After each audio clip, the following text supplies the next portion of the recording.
Hello বন্ধুরা, সবাই কেমন আছেন? আমরা সকলে ভালো আছি। আজকে আমি রান্না করব চিকেন। তাই চিকেন রান্না করার জন্যে যা যা লাগবে সে তো ব্যবস্থা করেছি। আর এখানে একটা মশলা তৈরি করা আছে, আর এখানে আছে কিছু পেঁয়াজ কুচি করা। আর চিকেন তো থাকবেই, চিকেনকে ভালো করে ধুয়ে এখানে রেখে দিয়েছি। তো চিকেন রান্নাটা এবার আমি আস্তে আস্তে শুরু করব। তো দেখতেই পাচ্ছেন এখানে আমার চিকেনের সব জোগাড় মোটামুটি করে ফেলা হয়েছে। আর এইবার আমি কড়াইয়ে তেল দেবো, সেই ব্যবস্থাটাও করব। তো সেইগুলোই আপনাদের এখন আমি এখানে দেখাচ্ছি। আর এখানে কড়াইয়ে তেল যে দেবো বললাম, তেলও দেওয়া হয়ে গেছে আমার।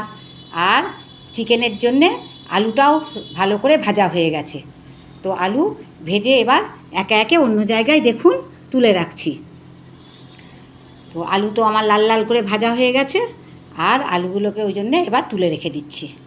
তো আলু তো আমার তোলা হয়ে যাচ্ছে, দেখতেই পাচ্ছেন কত সুন্দর করে আলুগুলোকে ভেজেছি। আর আলুগুলোকে চিকেন বলে একটু ছোট ছোট করেই আমি আলুগুলোকে দিয়েছি। আর এখানে ওই যে দেখালাম পেঁয়াজ কুচি, তেলে এইবার পেঁয়াজ কুচিগুলোকে দিয়ে ভালো করে ভাজবো। তা তেলে পেঁয়াজ কুচিগুলোকে দেখুন আমার এখানে দেয়া হয়ে গেল। তো দিয়ে এইবার একটু ভালো করে পেঁয়াজ কুচিগুলোকে ভাজবো, আর সেই ব্যবস্থাটাই চলছে। আর এখানে আমি ভাজাটা বেশ ভালো করেই হয়ে যাচ্ছে। আর দিয়ে দিলাম নুন আর একটু হলুদ গুঁড়ো। আর নুন আর হলুদ গুঁড়ো দিয়ে দিয়েছি। আর আমি দিয়ে দিলাম একটু চিনি, মানে পরিমাণ মতন চিনি।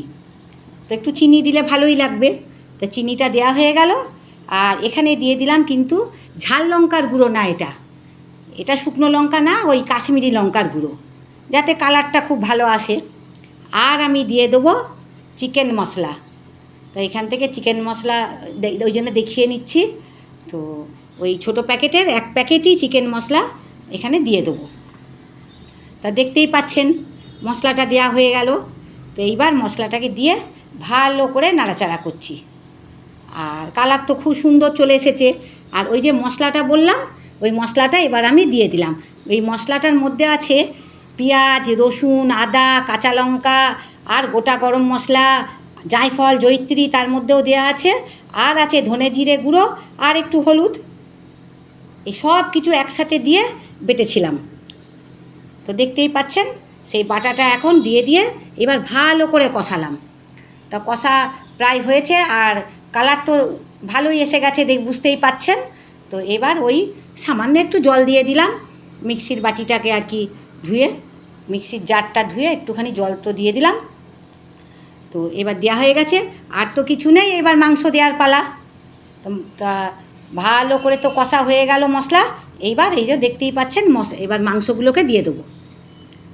এবার চিকেন দিয়ে দিচ্ছি। তো দিয়ে এইবার নাড়াচাড়া করব, কষবো। চিকেনকে যা কষতে হয় বেশ খানিকক্ষণ ধরে কষবো। কেন এখানে তো দেখাচ্ছি তো অল্প সময়, কিন্তু রান্নাটা তো বুঝতেই পাচ্ছেন অনেকক্ষণ সময় ধরেই করতে হবে। তো চিকেনটাকে আমি এখন ভালো করে নাড়াচাড়া করছি। তো ভালো করে এখন আমি কষাবো, সুন্দর করে কষিয়ে নিয়ে এই সামান্য একটু জল দেবো, খুব অল্পই এখন আমি জল দেবো। তা যখন ঝোল আমি রান্না করব তখন তো একটু বেশি জলই দেবো, দেখতেই পাচ্ছেন। তো এখানে আমি খুব অল্প করেই একটুখানি জল দিচ্ছি, যাতে একটু ভালো করে চিকেনটা আর কি সেদ্ধ হয়। তো কষাটা হবে ওই জন্যে আমি জলটা একটু দিলাম। একবারেই মশলাটাতে আমার জল ছিল না।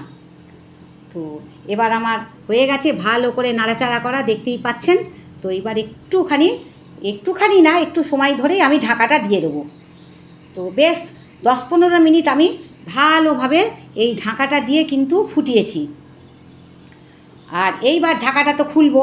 তা ঢাকাটা খুলে নিয়ে এইবার আমি কিন্তু এই যে আলুগুলো দেখাচ্ছি দেখুন, এইবার ওই যে ভালো করে ভেজে রেখেছিলাম সেই আলুগুলো কিন্তু এইবার আমি চিকেনের মধ্যে দিয়ে দিলাম। তো আমার চিকেনের মধ্যে আলুগুলো দিয়ে এইবার একটু ভালো করে নাড়াচাড়া করব। তা ভালো করে আলুগুলোকে আর চিকেনটাকে ভালো করে একটুখানি বেশ নাড়াচাড়া করে নিচ্ছি। এরপরে আমি ঝোল রান্না হবে যেহেতু আমার চিকেনের, তো মোটামুটি একটু ঝোল থাকবে। তার জন্য এইবার কিন্তু আমি একটু জল দিয়ে দেবো।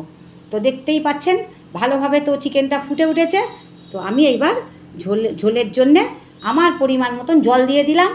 আর এই যে তেলটা দেওয়া হচ্ছে, এটা ওই আলুটা ভেজে রাখা হয়েছিল, তো সেই পাত্রটাতে একটু তেল ছিল, তা সেই জায়গাটায় তেল ছিল, ওই জন্য ওই তেলটাকে একটু দিয়ে দেওয়া হলো। আর ফেলে দেবো তো দিয়ে এবার ঢাকা দিয়ে দিলাম। তো দেখুন বন্ধুরা, আমার কিন্তু মাংস রান্না প্রায় কমপ্লিট, কেননা অনেকক্ষণ আমি ঢাকা দিয়ে আর জল দিয়ে ঢাকা দিয়ে ভালোভাবে কিন্তু মাংসকে আমি ফুটিয়েছি। তো এবার আমার আলুটাও খুব ভালোভাবে সেদ্ধ হয়ে গেছে। তো আমি তো খুন্তির সাহায্যে দেখলাম আলুটা আমার ভালোভাবে সেদ্ধ হয়ে গেছে। তো রান্না কিন্তু আমার এখানেই আজকে কমপ্লিট হয়ে গেল, কেননা আমি আর কোনো মশলা দেবো না, গোটা গরম মশলা তো দেওয়াই আছে। আপনারা দেখুন আমি